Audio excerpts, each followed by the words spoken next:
Hello, guys. Welcome back to another exciting episode on the show.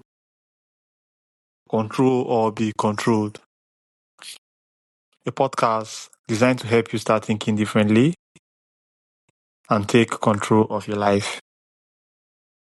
And I remain your host, Darlington.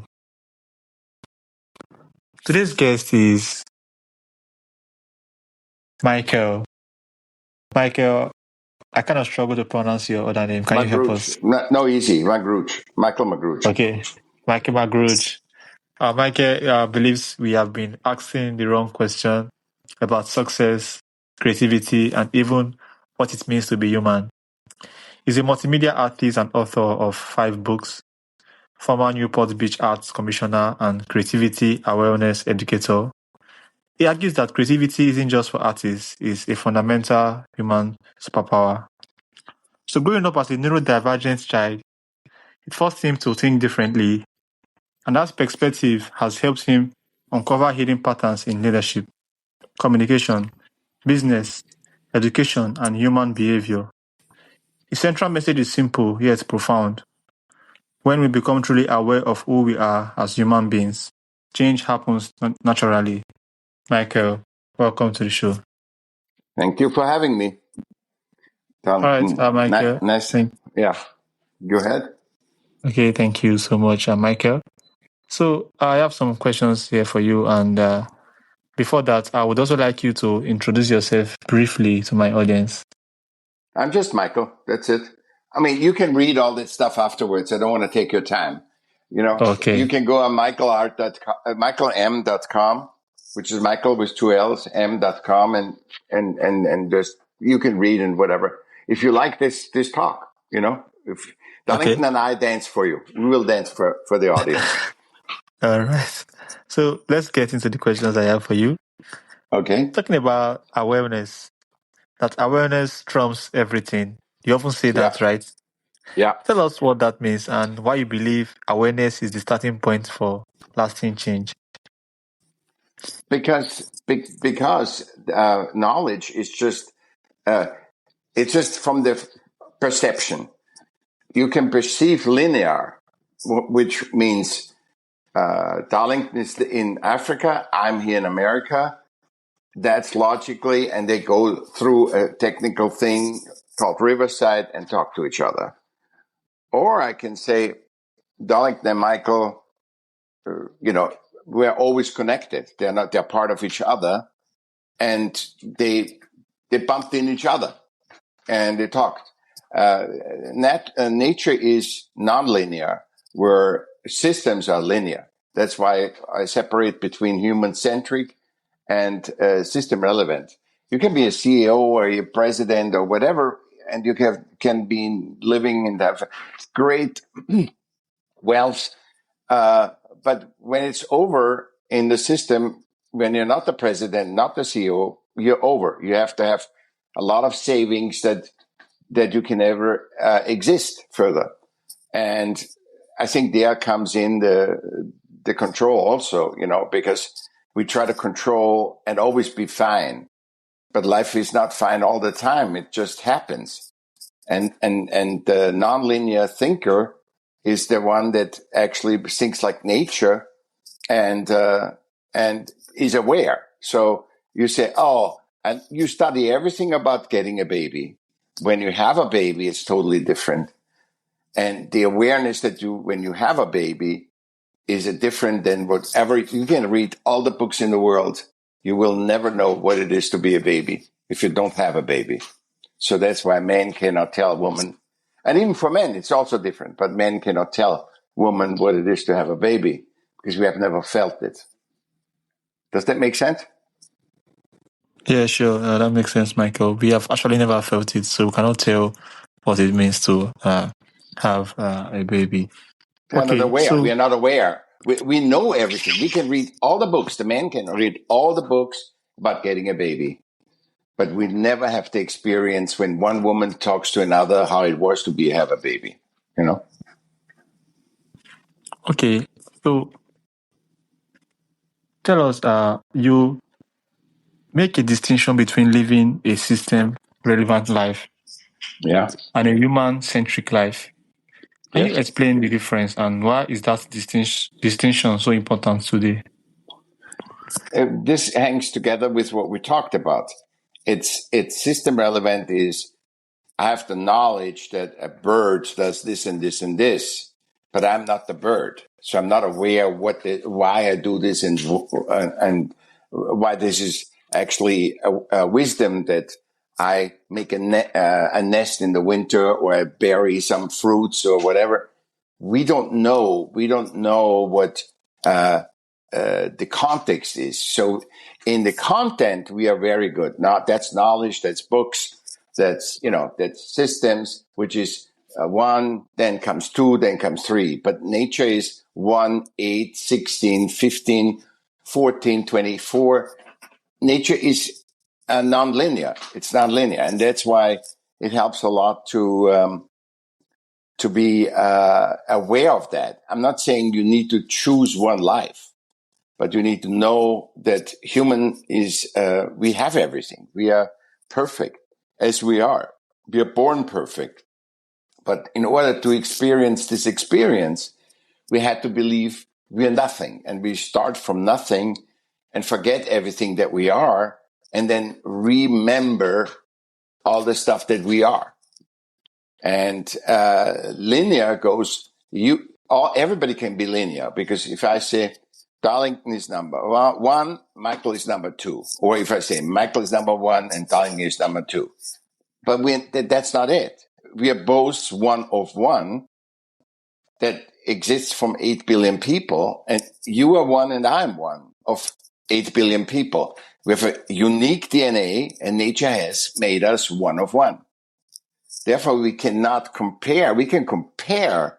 Oh, Darlington does, he's a better spearsman. I'm a better soccer player. You can compare that, but not in better. You are good in one thing. I'm good in another thing. It doesn't. Nobody's better or worse, or all of them would be the same. And we are not the same. When you generalize in system relevance, which always generalizes because that saves money and that handles masses better. So when you generalize all men are the same, you know that not all the men are the same, and you know all the women are not the same either. Okay, Michael, thank you so much. So, moving on, talking about creativity, you describe creativity as one of humanity's greatest superpowers. Yeah. Why do you Is it believe creativity? Why do you number believe one? creativity belongs to everyone, not just artists? Because in our species, as human, I think I coined that's my perception, because I only have one perception. So I'm not saying I'm right or I'm better. I'm not an authority or an expert. But when you look at humanity, I think humanity is the collective, the collaborative, creative superpower or species. Hold on. That's my neurodiversity. Just come. Collaborative, creative species of nature, which means when we work together, we can solve everything. Because nature, Earth doesn't make you that you can't solve anything. Only when we make distorted things, that don't fit right in systems. So when we make a system failure, doesn't mean it is a natural failure, but we see it as a system failure and then go in the failure direction and leave that away and put this out of nature. So we are part of nature, and therefore I think creativity is the superpower of humans, because it's not the superpower of an ant. The ant makes an anthill always the same. Well, I don't know. I assume that. Or an elephant lives the same. A giraffe lives the same. But humans don't. They create New York. And they're all created collaborative. There wouldn't be a New York. There wouldn't be any dam, any big project in any city, in any nation, if there wasn't, that depth of working together, and my part, I contribute my part, you contribute your part, like in this podcast. It wouldn't work if I just talk, and it wouldn't work if you just talk. Okay, Makes sense? that's actually true. Yeah. That makes sense. So, Yeah. growing up as a neurodivergent child gave you an outside the box perspective. How has that shaped the way you see the world and solve problems today? Yeah. So there is also, I think this is where I found out the system relevant and the human centric. I think that was because I was, I was held back and started school with 7. I was sick. I was, and the system couldn't do anything with me. And 50 years ago, they were not so aware than now. 50 years, they said to me, go to a doctor. I went to a doctor. They said, oh, he's dyslexic, mixing numbers up and cannot do the alphabet like the ABC. I would say A, E, F. As I couldn't put it together, and I couldn't read. And the people, they were saying, we don't know what to do with him and not to interact with him because he's different.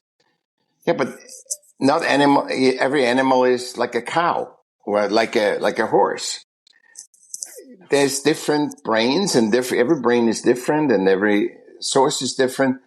And I prove that when you look at my perception, I have a different perception. I'm invited to so many podcasts because I have a different perception of life than you, for example. But we all have a different perception.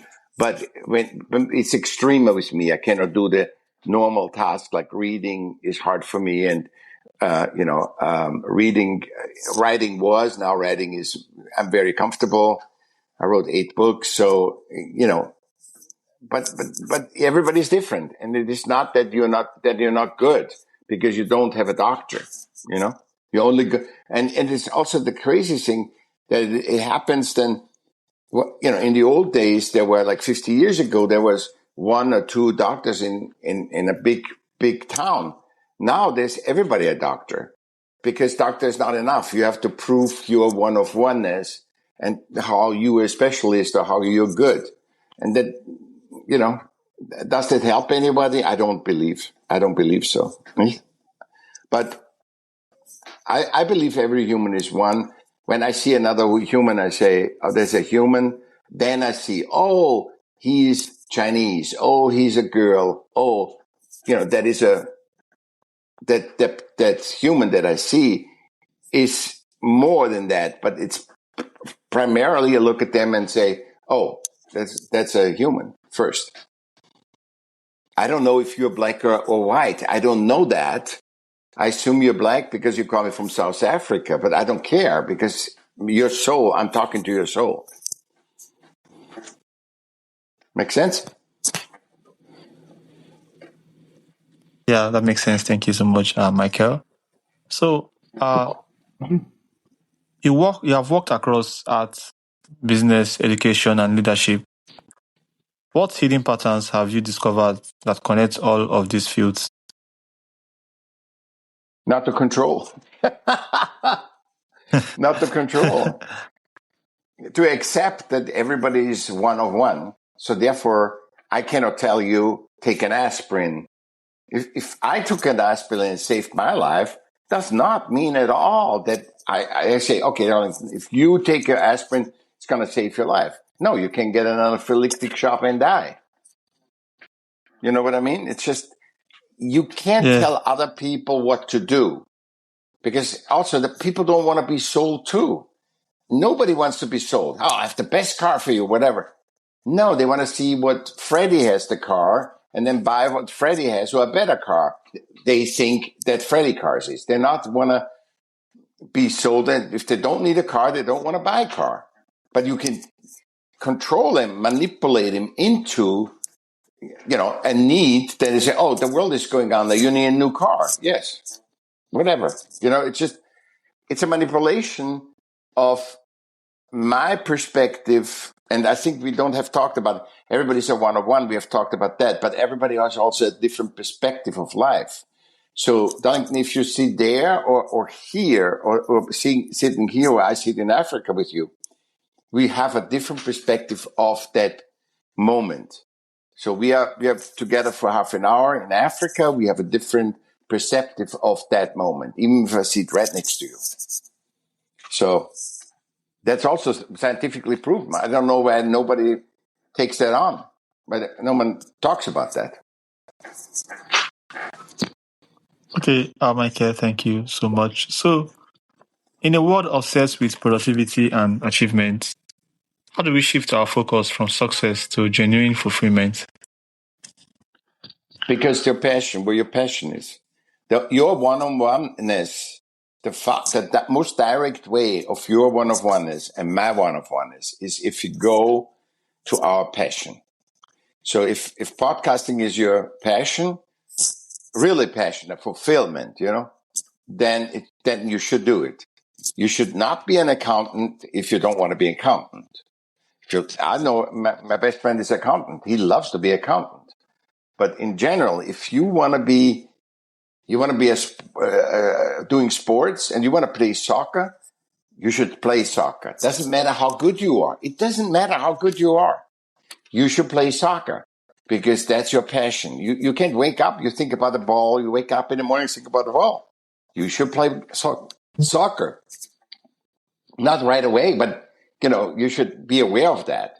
So, and then the other, if you have to go work, I'm not saying, no, just stop working and do this. No, you go work in whatever time you have because you wake up with a soccer ball in your head, go play soccer, and whatever your passion is, working with animals, cooking food, all this stuff, where you cannot stop it. You can work 8 hours in the kitchen and not get tired of it because you love it, or see people, or do negotiating or whatever your passion is.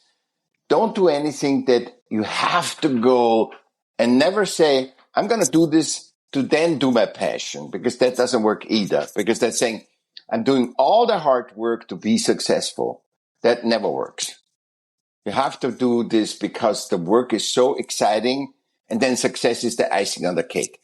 Doesn't mean it should never be, your final goal should never be dependent on your joy of working, because the path to the final goal is the success. If you enjoy the path to the final goal, that's your success. That's all the success you need.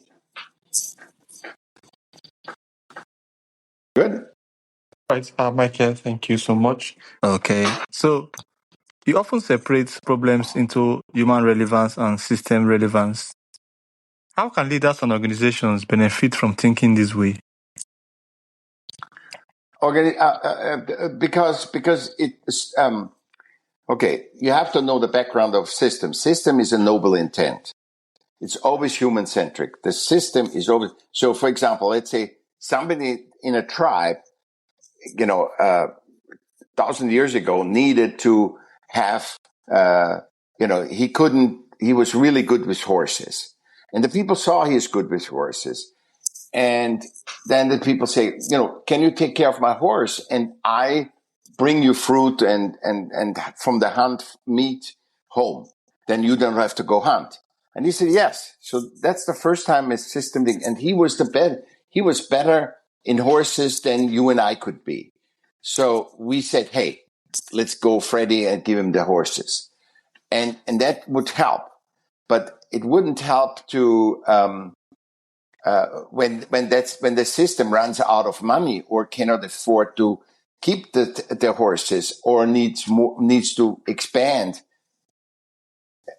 there needs to be other growth than expansion. He says, I cannot take what the right thing would be when you run out of money, when you cannot fulfill to take care of the horses as good as you can. You got to take less horses, not more. You don't expand. So that's the opposite. Everybody wants to scale, expand, and bigger, and that doesn't work. And what works better is to rather have less horses instead of 10 having 8 horses, but having the same treatment and love for the horses, so that people really feel comfortable giving Freddie the horses. And when this noble intent or cooking, let's say he cooks for the whole tribe, so you don't have to cook. When this noble intent goes away for money, to make more money, then it's a problem with the system, and it's outdated. And mostly humans run the systems, as you know. And when the leader of that system says, but I need more money, instead of I need to make my noble intent better quality. I need to take better care of horses, need to make better food or whatever. But I cannot scale. So scale is opposite of the noble intent why we made system in the first place. And that's the the systems that outdate most people. You asked me the question of how to keep it relevant, because when you outdate as a system and just do it for the money, the quality gets worse and worse, and the people get more dissatisfied, and then the system goes under anyway, because nobody wants to give Freddie the horses anymore, because he has, he cannot do it. He has 100 horses and can really do only 10. So do you understand it? Does that make sense? Yeah, that makes sense. Thank you so much. Mike, is there a question you wish I would have asked you that I have not asked you? Yeah. A question? Why don't we talk about control? Yeah, okay. So let's talk about control. No, because that's why I really was attracted to your show. Okay, so let's talk about control. Yeah. So having said all this was actually a good leadway. This is how, having talked about this, the human says, the system doesn't work, so I want to scale. I need more money. And when you do that, you need to control it. You need to tell people, no, we still have the best car. And the car is not the best anymore. As you know, there's a lot of cars that are not the best anymore, and people bought them because they were the best. And when people say, no, they're better and this and that, and the people have to be controlled. They have to be manipulated into that. And control basically is, when you see it in emotion, it's the opposite of, it's fear-based. It's suppressed anger.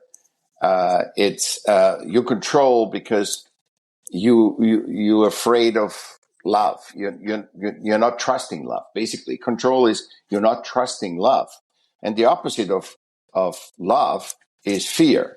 And so it's fear-driven. Control is a very fear-driven emotion because you don't trust love, and so you have to control. You have to get out of it. You have to pull yourself out and see a difference. Oh, there's Darlington. I have to control him, or he controls me. And that's how people segregate. What are you saying to it? Yeah, definitely. I think I have the same thoughts as you. You're always looking to control. I myself always look to control the outcome of things I do in my life. But I realized that when I let go of control, things started going better. Everything goes, right? All the stuff that you have goal, and you try to what the system also says, you have to work to get that goal and have to really suffer and struggle. And then it's the hardest thing to get a goal is suffer, struggle, and hard work. The easiest to let go, like you said, let go, stop it, let go, and just live life in that direction. I can live life going west, east, north, and south. I don't have to go, my goal is in the west, then I go west. But I might go east sometimes and north because that shortens my path. I don't know that. I think the straight line I was taught the straight line is the fastest line, but it's not, because if it goes over hills, you cannot go the straight line.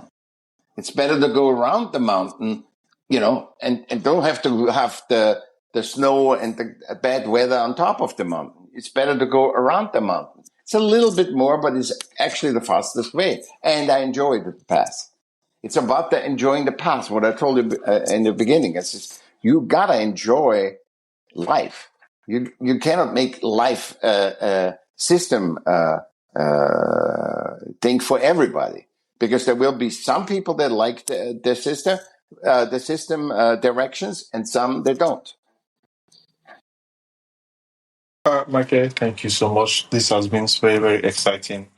It's a fascinating conversation to listen to, and something that we can go on and on and on and on talking about. Yeah.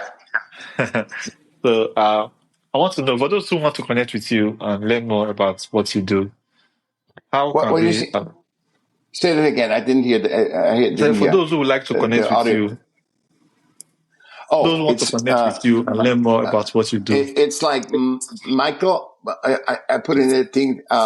Michael with two L's. MICHAELLM.com. So it's what is that? And from there you can do my 900,000 podcasts all over the world as a guest, and wrote 8 books, 5 are published. I wrote a lot of articles on LinkedIn. So there's all the stuff is there to guide you through. I have a podcast that's called Humanity Unboxed with a South African, actually. That's weekly. So this is the fun that we're doing. I enjoy every moment of it. I enjoy it with you.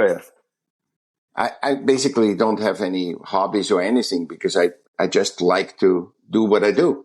Then you don't need hobbies. Then you don't need I think I wasn't on vacation for 20 years because I love what I do. Does that make sense? Yeah, sure. That makes sense. Thank you so much, Michael. And thanks to my audience as well. You Pleasure. guys are one of the reasons why we are able to do this. Thank you all so much for coming to my show, and I will see you guys on the next episode. Bye, Michael. Thank you.